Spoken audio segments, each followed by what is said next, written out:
Assalamualaikum warahmatullahi wabarakatuh. Perkenalkan, kami dari kelompok 1 dari mata kuliah Fisiologi Hewan Air. Pada kesempatan kali ini, kami ingin mempresentasikan hasil diskusi kami yang berjudul adaptasi. Adapun anggota kelompok kami yang pertama, Andina Kristia, Rahmania Firdaus, Angelia Mira, dan Lailatul Mubaina.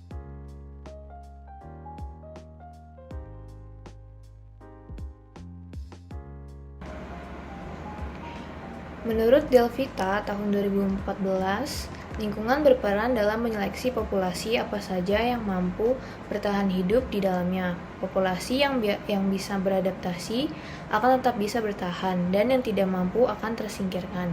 Lalu selanjutnya, faktor-faktor lingkungan. Ada faktor abiotik. Di dalam faktor abiotik ini terdapat fisika. Dalam fisika ini seperti suhu, penyinaran, densitas, tekanan, dan kekeruhan. Lalu selanjutnya kimia. Di dalam kimia ini seperti oksigen terlarut, salinitas, pH, karbon dioksida, amoniak, dan alkalinitas. Lalu selanjutnya faktor biotik. Dalam faktor biotik ini terdapat biologi. Biologi ini termasuk kelimpahan dan keragaman organisme, predator, dan parasit. Yang selanjutnya yaitu mengenai adaptasi. Tapi kalian tahu nggak sih adaptasi itu apa? Ya, menurut Mulyadi et al. Pada tahun 2019, adaptasi merupakan sistem bagaimana suatu organisme melawan desakan lingkungan sekitarnya untuk bertahan hidup. Sedangkan dalam fisiologi hewan air, adaptasi fisiologi tentunya merupakan penyesuaian fungsi alat tubuh bagian dalam suatu organisme terhadap lingkungannya, yang memperlihatkan perubahan sistem metabolisme dalam tubuhnya. Dan selanjutnya yaitu ada 3 macam adaptasi, yaitu adaptasi fisiologi, adaptasi morfologi, dan adaptasi perilaku. Seperti yang sudah saya jelaskan sebelumnya, adaptasi fisiologi yaitu merupakan penyesuaian diri yang didasarkan oleh fungsi kerja organ-organ tubuh suatu organisme terhadap lingkungannya. Sedangkan adaptasi morfologi yaitu suatu cara organisme untuk menyesuaikan bentuk tubuh dan alat pada tubuhnya agar sesuai dengan lingkungan sekitarnya. Dan yang terakhir yaitu adaptasi perilaku. Adaptasi perilaku pada organisme berupa perilaku terhadap kondisi lingkungannya, seperti penyamaran warna tubuh, hibernasi, dan lain-lain. Biasanya adaptasi perilaku ini digunakan organisme untuk menghindari serangan dari predator. Yang selanjutnya yaitu kompensasi. Ya, kompensasi dalam hal ini adalah suatu istilah yang dikemukakan oleh Horst pada tahun 1966 yang ditujukan untuk menggambarkan atau menamakan respons yang dilakukan oleh organisme atau hewan, khususnya hewan air, untuk mempertahankan kondisi homeostasitasnya. Ya, kompensasi ada 2 macam, yaitu poikilotermik dan poikiloosmotik. Penjelasannya adalah poikilotermik yaitu keadaan di mana suhu tubuh berfluktuasi sesuai dengan lingkungan. Kondisi ini ditemukan pada hewan invertebrata dan vertebrata tingkat rendah. Sedangkan poikiloosmotik yaitu keadaan di mana osmotik tubuh berfluktuasi mengikuti osmotik lingkungan. Ditemukan pada beberapa hewan invertebrata seperti Polychaeta. Yang selanjutnya yaitu perbedaan atau penjelasan dari aklimasi dan aklimatisasi. Aklimasi adalah suatu istilah yang digunakan untuk menggambarkan respon kompensasi dari suatu organisme terhadap satu faktor lingkungan. Sedangkan aklimatisasi yaitu suatu istilah yang digunakan untuk menggambarkan respon kompensasi dari suatu organisme terhadap beberapa faktor lingkungan.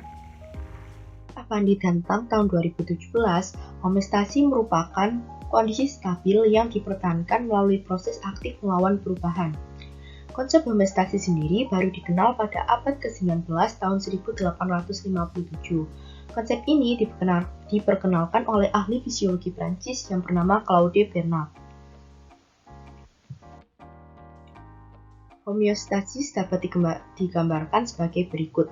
Ketika terjadi stres akibat perubahan-perubahan yang terjadi di lingkungan, maka akan ada suatu respon yang diberikan organisme atau hewan untuk mempertahankan kondisi homeostasis ini.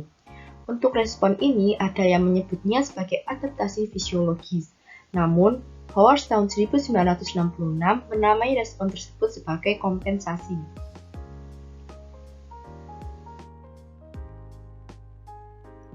Menurut Delvita tahun 2014, ada beberapa faktor yang mempengaruhi homeostasi ini, yaitu ketersediaan zat makanan, konsentrasi O2 dan CO2 dalam tubuh, sisa metabolisme, kadar pH, temperatur, parameter sosial pada serangga sosial, air garam dan elektrolit, volume dan tekanan.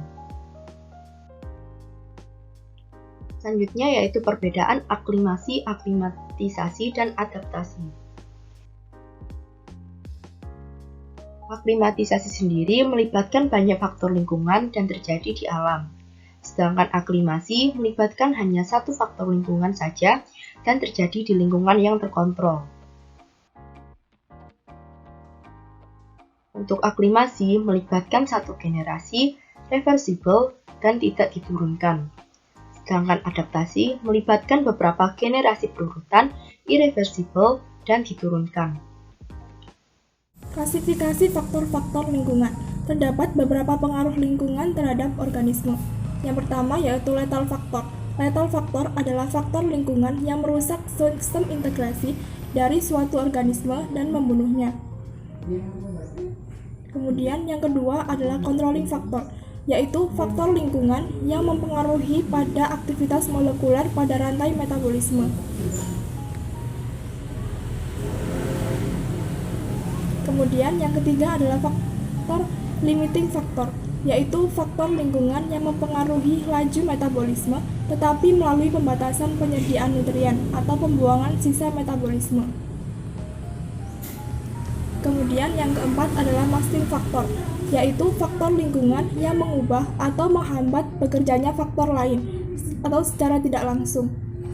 Kemudian yang terakhir adalah directive factor, yaitu faktor lingkungan yang menyebabkan gerakan atau terganggunya aktivitas suatu organisme.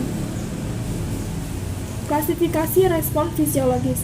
Menurut Avandi dan Tang tahun 2017, klasifikasi respon fisiologis akibat perubahan lingkungan dikelompokkan menjadi 5, yaitu aklimasi supraoptimal, yaitu laju fungsi fisiologis meningkat ketika intensitas rangsangan faktor lingkungan menurun atau sebaliknya. Kemudian aklimasi sempurna, yaitu laju fungsi fisiologis tidak dipengaruhi perubahan faktor lingkungan. Kemudian aklimasi parsial, yaitu laju fungsi fisiologis dapat diduga dengan asumsi. Kemudian tidak ada aklimasi, yaitu laju fungsi fisiologis bervariasi langsung dengan faktor lingkungan. Kemudian aklimasi berlawanan, yaitu laju fungsi fisiologis menurun dengan menurunnya intensitas perubahan lingkungan dan meningkat dengan meningkatnya intensitas. Manfaat adaptasi fisiologi bagi organisme air. Yang pertama yaitu organisme air mampu memperoleh air, udara, dan juga nutrisi untuk makanan yang berfungsi untuk kelangsungan hidup organisme.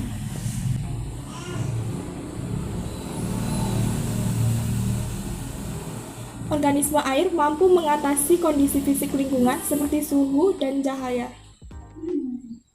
Kemudian, organisme air mampu merespon perubahan yang terjadi di sekitarnya dan bisa bertahan hidup di lingkungan tersebut. Organisme air mampu mempertahankan hidup dari musuh alaminya.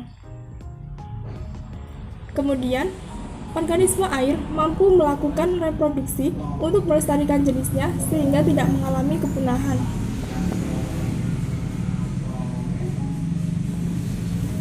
Ciri dan perbedaan adaptasi ikan air tawar dengan ikan air laut. Ciri adaptasi yang pertama yaitu pengeluaran dan pengekresian urin. Ikan air tawar lebih banyak dalam mengeluarkan urin dan juga urin lebih encer dibandingkan dengan ikan air laut yang lebih sedikit dalam mengeluarkan urin dan urin lebih pekat. Hal ini dilansir dari Comparative Anatomy Project Circulatory and Excretory System Ginjal pada ikan air tawar menghasilkan urin berupa amonia yang sangat encer karena mengandung banyak air, sehingga ikan air tawar mengekskresikan urin dalam lebih banyak jika dibandingkan dengan ikan air laut. Kemudian, dalam minum air, ikan air tawar lebih sedikit minum air dibandingkan ikan air laut yang lebih banyak minum air. Hal ini untuk mengatasi kehilangan air. Ikan air laut minum air sebanyak-banyaknya. Dengan demikian, berarti kandungan garam akan meningkat dalam cairan tubuh. Kemudian, tekanan osmosis. Ikan air tawar lebih tinggi tekanan osmosisnya daripada ikan air laut yang lebih rendah. Karena kadar garam sel tubuh ikan air tawar lebih tinggi daripada kadar garam air lingkungannya. Menurut hukum osmosis, larutan akan berpindah dari yang bertekanan osmosis rendah ke larutan yang bertekanan osmosis tinggi. Dengan demikian, banyak air yang masuk ke tubuh ikan melalui sel-sel tubuh ikan. Terima kasih. Berikut merupakan poster rangkuman secara singkat dari penjelasan materi kami.